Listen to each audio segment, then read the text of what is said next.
पिछली पिछले वीडियो में वहां तक मैंने क्या ट्रायंगल चैप्टर वो वाला ट्रिग्नोमेट्री खत्म कर दिया था। ट्रिग्नोमेट्री के बाद अब ये वाला चैप्टर शुरू कर रहा हूँ, सर्कल। देखो सर्कल में ये दोनों थ्योरम 9 की अभी से बता रहे हैं, उसके पहले सर्कल में जान लेते हैं। सर्कल कुछ नहीं होगा, एक ऐसा शेप होता है ये कैसा 2D शेप होता है। कैसा 2D शेप का मतलब है ऐसा शेप जो एक प्लेन में बनाया जा सके। प्लेन यानी एक्स एक्सिस, वाई एक्सिस या वाई जेड या जेड एक्स, किसी एक प्लेन में बनाया जा सके। अच्छा, गोले में और सर्कल में क्या अंतर है? गोला मतलब हमेशा इसे गोला ही बोलते हैं ना, यानी स्फीयर। तो क्या होगा? स्फीयर होता है 3D, जैसे हो गई क्रिकेट बॉल, वो क्या है? स्फेरिकल से। फुटबॉल हो गई स्फेरिकल से, वो क्या है? पूरा एक 3D में होगा। लेकिन जो एक वो हम लोग जो डिस्क आती है, वो डिस्क क्या है? एक सर्कल, क्योंकि वो क्या है? एक प्लेन में एकदम फिट बैठ जाएगी। लेकिन क्रिकेट बॉल इस प्लेन में नहीं फिट बैठेगी। समझ रहे हो? जो चीज एक प्लेन में फिट बैठ जाए वो 2D फिगर है, जो प्लेन में फिट ना बैठे वो 3D फिगर है। इतना जान लो बस। मतलब अगर मैं इस मार्कर की बात करूं तो ये इस प्लेन में फिट नहीं बैठेगा, तो ये कैसा है? 3D है, क्योंकि कुछ ऐसा पूरा बना हुआ है। ठीक, तो ये कैसा शेप है? पहली बात तो ये 2D शेप है। ठीक, 2D शेप। और ऐसा दिखे तो ये क्या है? सर्कल।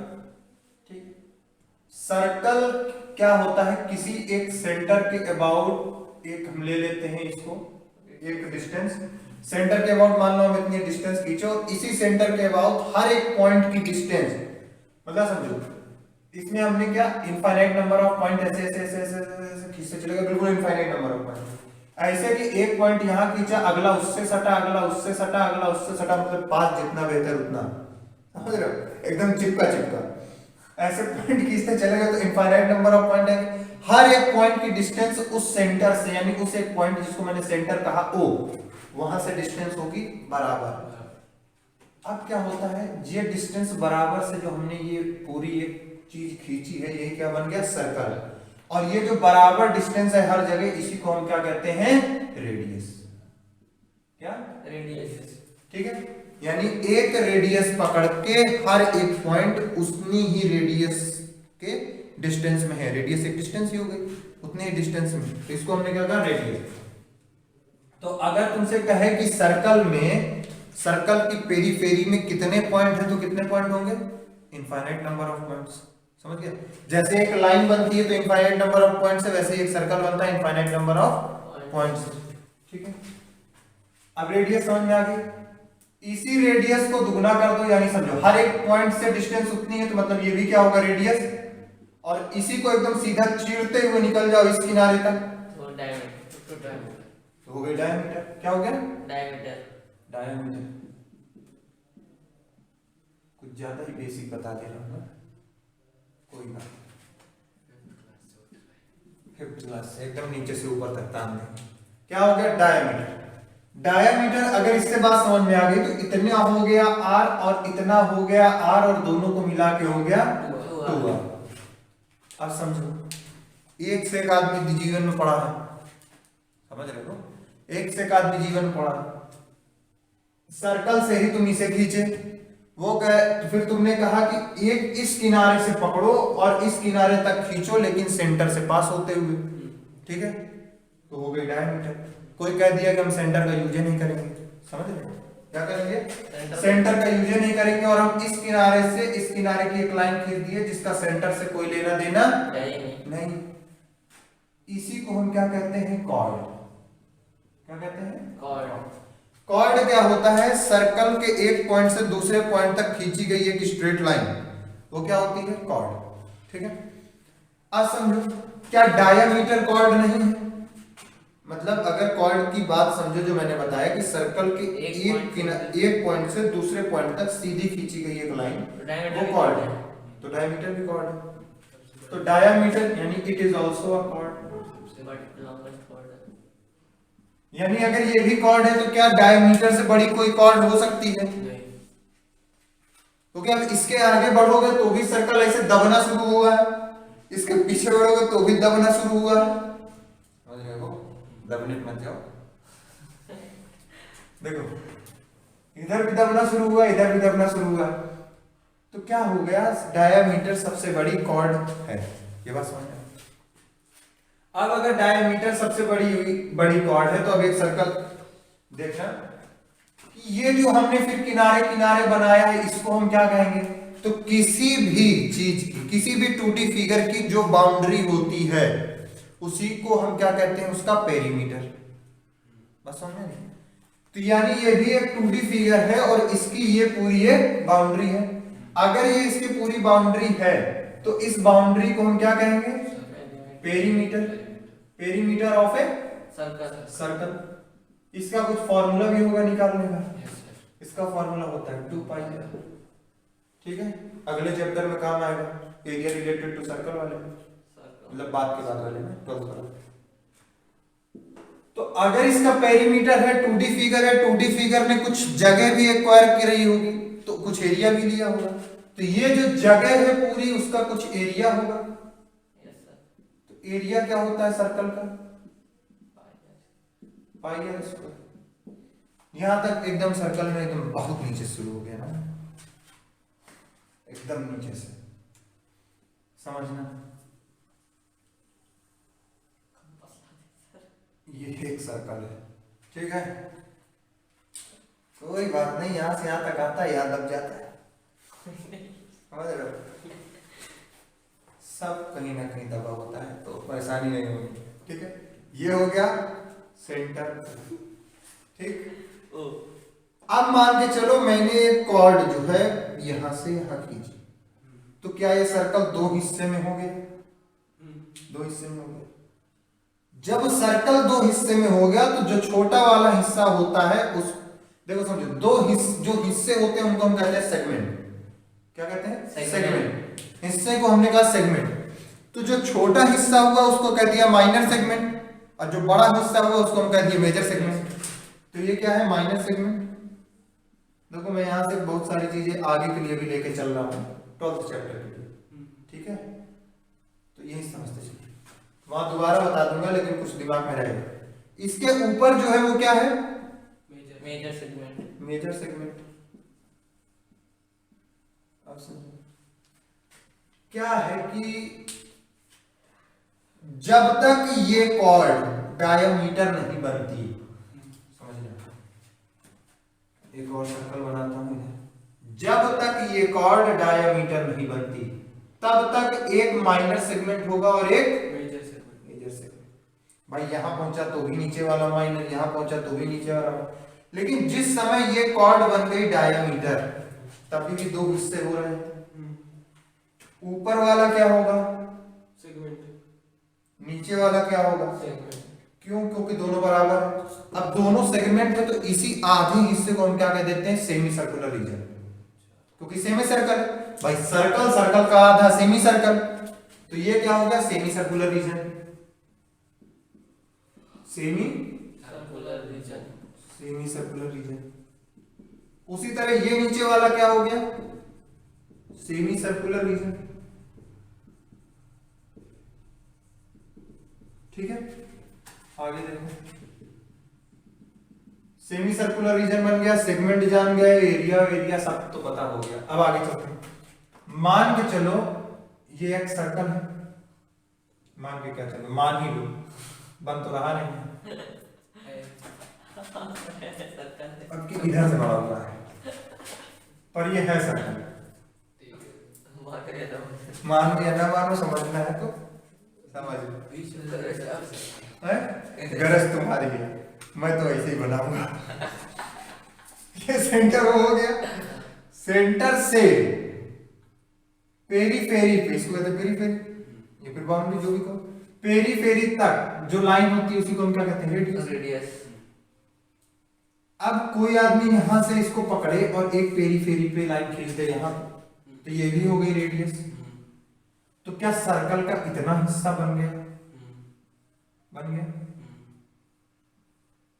एक हिस्सा ये बना सर्कल का, सर्कल के हिस्से बन गए, एक सर्कल ये वाला हिस्सा बना, एक सर्कल ऊपर वाला हिस्सा बना। जब आर्क के साथ तुम्हें ये दिख जाए हिस्सा तो इसको हम कहते हैं सेक्टर। ठीक है, आर्क के साथ दिख जाए तो सेक्टर। ठीक है, बढ़िया है। छोटा आर्क के साथ दिख जाए तो माइनर सेक्टर, और बड़े आर्क के साथ दिख जाए तो मेजर सेक्टर। Major sector. ये क्या है? Minor sector. क्या है? Minor sector. और ऊपर वाला क्या है? Major sector.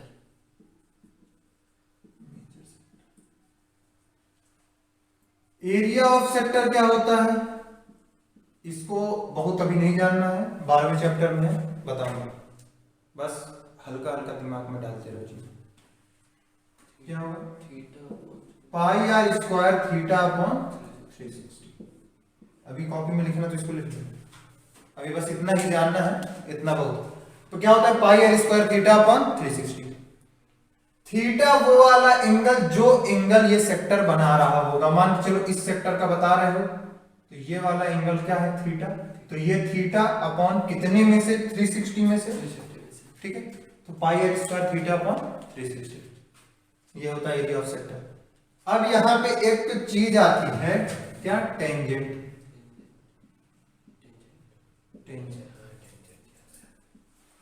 सर्कल को चूमती हुई एक लाइन पास कर जाए, समझ रहे हो? मतलब सर्कल को टच करती हुई, और जो मैं बता रहा हूं ना, समझो क्या होगा इसका मतलब, कि सर्कल के किसी एक पॉइंट से पास करने वाली ये लाइन हो। सर्कल में कितने पॉइंट हैं? इनफाइनाइट। तो कितनी टेंजेंट बन सकती हैं? इनफाइनाइट। बस हो गई बात। मार मार देगा, कहेगा जाओ थोड़े बड़े हो गए।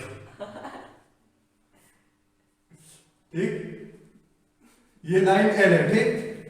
ये जो इसको छूती हुई लाइन जा रही है, इसी को हम क्या कहते हैं? Tangent of a circle. Tangent of a circle. क्या ये बात समझ में आई? समझ पा रहे हो? Yes sir. अब देखो यार, मैंने इधर थ्योरम लिख दी है, मेरे पास जगह पड़ रही है कम। क्या पड़ रही है? तो क्या है, इसी में एडजस्टमेंट वाली बात है, तुम लोग भाई लोगों समझ जाओ। सेकंड क्या होती है? सर्कल के 2 पॉइंट से पास होने वाली लाइन ही सेकंड कहलाती है। मतलब बीच से जाएंगे 2 पॉइंट मतलब कहीं भी, जैसे मान के चलो मैं कह दे रहा हूं हाँ भाई सर, ऐसे ही बीच से। ऐसे चली गई, सेकंड। तो 1 पॉइंट यहां 1 पॉइंट यहां, तो ये वाली लाइन क्या होगी? सेकंड ऑफ ए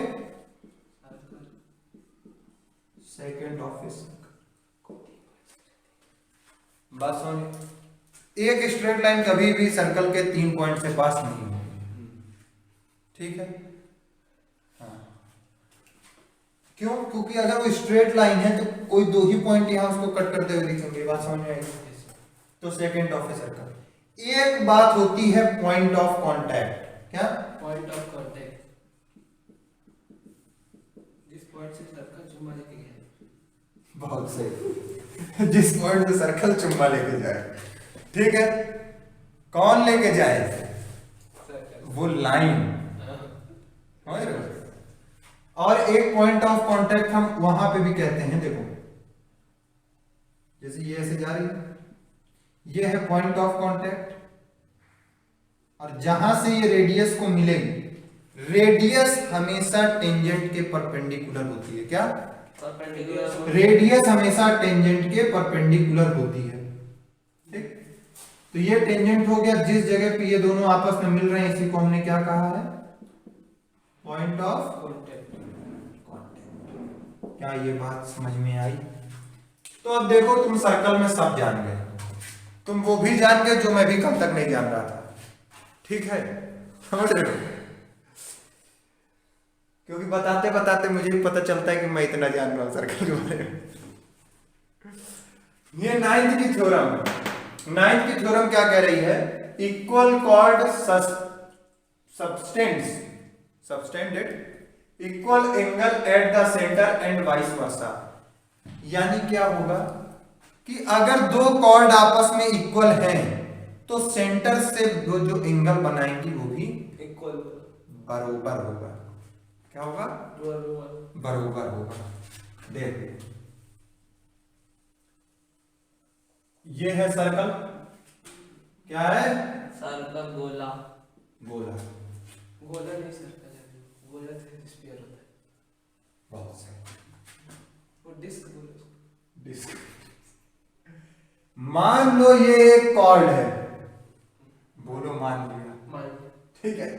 मानो ये भी एक कॉर्ड है, मान लिया, हाँ सर मान लिया मान लिया। ठीक। आगे आगे। मान के चलो इसकी लेंथ ए है, इसकी भी लेंथ ए है। मान लिया। मान लिया। अब इसको सेंटर से एंगल बनवाना है, हमारी गरज है, तुम्हारी गरज समझने वाली है, इस हमारी गरज बनाने वाली है। बताने वाला बता गया। देखो इसके कॉर्ड के एक एंड पॉइंट से एक रेडियस चाप दो सीधा सेंटर तक, चाप दिया। कॉर्ड के दूसरे एंड पॉइंट से एक सेंटर चाप दो, बिल्कुल सर्कल के सेंटर से कॉर्ड के दूसरे एंड पॉइंट पे एक लाइन खींच दो। क्या ये लाइन रेडियस है? क्या ये लाइन रेडियस है? हाँ सर है। ठीक है। तो कॉर्ड जो है सेंटर से एंगल मान के चलो जो भी बना रहा है ये थीटा, ठीक। क्या ये कॉर्ड ए है, ये भी कॉर्ड ए है, मतलब लेंथ की बात कर रहा है। दोनों कॉर्ड की लेंथ मैंने ए कह दी है। तो जो ये कॉर्ड भी एंगल बनाएगा सेंटर के साथ वो भी कितना होगा? थीटा। क्योंकि अगर दो कॉर्ड आपस में बराबर हैं, समझ रहे हो, दो कॉर्ड आपस में बराबर हैं तो वो सेंटर से जो एंगल बनाएंगे वो भी क्या होगा? थीटा। इक्वल। इक्वल। ठीक है, इक्वल वाली बात बोलो। अब दूसरी थ्योरम क्या कहती है? Equal chords are equidistant from the centre. अगर दो कॉर्ड बराबर हैं, ठीक है, तो वो सेंटर से इक्विडिस्टेंट पर होंगी, यानी वो सेंटर से बराबर दूरी पर होंगी।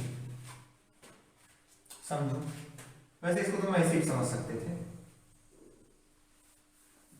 अगर इसको मैं कह दे रहा हूं ओ, ठीक है, क्या कह दे रहा हूं? ओ, कोई दिक्कत? यहां पे मैंने एक कॉर्ड बनाई, ठीक, यहां पे मैंने एक कॉर्ड बनाई, ठीक, ये दोनों कैसी हैं? ए ए हैं, ठीक है। अगर कॉर्ड आपस में इक्वल हैं तो सेंटर से इनकी जो डिस्टेंस होगी, कौन सी? परपेंडिकुलर डिस्टेंस, ठीक है, वो भी कैसी होगी? इक्वल होगी, ठीक है। ये डी और ये डी। सर ये थ्योरम टेंथ में भी नहीं, 9th में इस्तेमाल हो जाए तो क्या करोगे? आत्मा हिल जाएगी, तुम्हारा कलेजा फट के बाहर आ जाएगा। नहीं सर। समझ रहे हो? तो पहले इतना लिख लो, उसके बाद आगे बताता हूं। देखो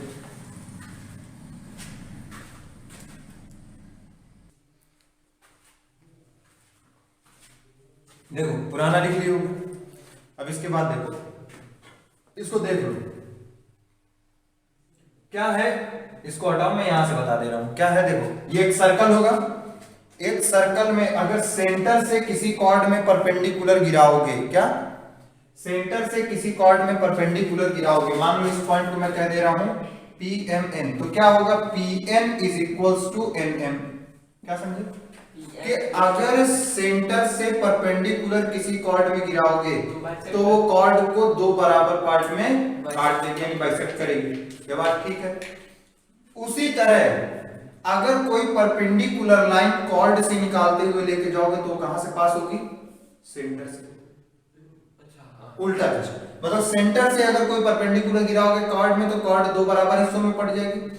उसी तरह कि अगर कॉर्ड से कोई कॉर्ड से परपेंडिकुलर, कॉर्ड में परपेंडिकुलर एक लाइन हो, उसको लेके जाओगे कहीं तो वो कहां से पास होगी? सर्कल से। सेंटर से, सर्कल के सेंटर से। अगला क्या कह रहा है, ये वाला इंपॉर्टेंट है, इसको देखो। अगर कोई आर्क है वो सेंटर से कोई एंगल बना रहा है, मान के चलो एक आर्क OAB, ठीक है। अगर OAB एक आर्क है वो सेंटर से x एंगल बना रहा है, ठीक है, और इसी आर्क से, मतलब ये जो आर्क है इन्हीं पॉइंट से, जैसे A और B पॉइंट है, इसी पॉइंट से एक और, मतलब आर्क यही रहे, इसी पॉइंट से एक, समझो ये हो गया नीचे वाला माइनर सेक्टर। अब समझो इसको मैं ऐसे समझ रहा हूं, ये हो गया माइनर सेक्टर, ये क्या हो गया मेजर सेक्टर। मेजर सेक्टर आसान है, दोनों समझने में आसान है। एक आर्क बना तुम्हारा ये ए बी वाला आर्क, ये अगर इसको समझो तो ये कौन सा सेक्टर है, माइनर सेक्टर। Minor sector. तो दूसरा जो बने इसी ए बी पॉइंट से, वो बने कहां पे, आर्क यही है, लेकिन वो जहां से एंगल बनाए वो सर्कल की पेरीफेरी से एंगल बनाए, सर्कल की पेरीफेरी सी है। तो क्या होगा, जो सेंटर पे एंगल बन रहा होगा ये जस्ट डबल होगा यहां वाले एंगल से। तो यानी क्या होगा, angle x is equals to 2 times of angle y। आप समझो, अब ये वाला समझना, जस्ट ये वाला क्यों मैंने मेजर और माइनर सेक्टर लिखा। अगर एक आर्क ए बी है, समझो एक आर्क ए बी है ओ ए बी, अब समझना इन्हीं ए और बी पॉइंट जो पेरीफेरी में है, इन्हीं को लेते हुए पेरीफेरी से ही एक तीसरा पॉइंट से एंगल बनाना होता था। तीसरा पॉइंट ये सी है, इस सी पॉइंट पे एंगल बनाया, इस ए और बी पॉइंट को लेते हुए सी पॉइंट पे एंगल बनाया, एंगल हो गया सी।